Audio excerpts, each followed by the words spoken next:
So there seems to be a little bit of confusion about what AI is, or artificial intelligence. So let me kind of explain this to you and hopefully you get a better understanding. AI is this umbrella term for a lot of different methodologies. There's a thing called machine learning. And machine learning is basically, again, it's kind of an umbrella term for a lot of different methodologies, but you have things like linear regression or decision trees.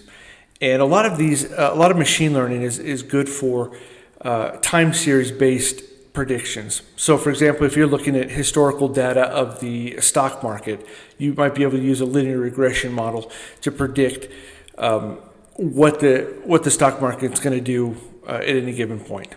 Decision trees, you can train it to make different decisions and make a prediction. Deep learning is a little bit different. Deep learning looks for deep patterns within whatever you're looking at. It could be images or it could be text. This is where models like ChatGPT come in, or Claude, or anything, or other things.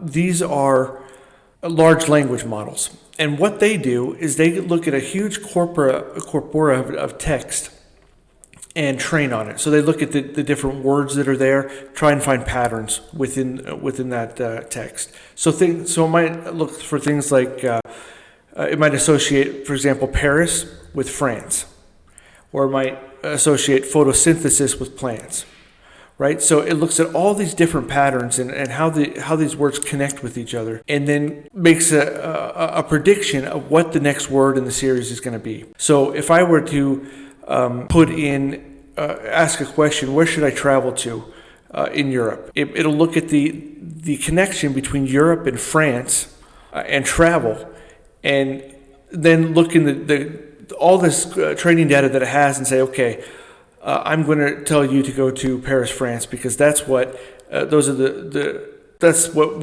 the patterns that we see in the training data. So there's a problem with this, and that is that these algorithms and these patterns can become very biased in their approach, because it depends on what data they have in their training set.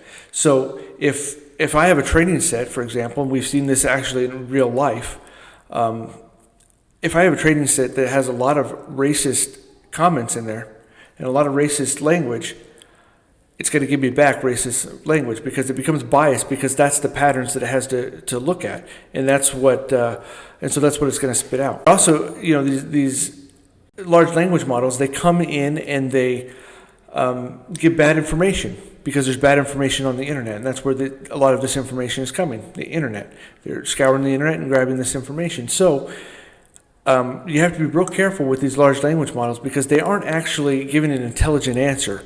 All they're looking at is to say, what is the next word in the sequence?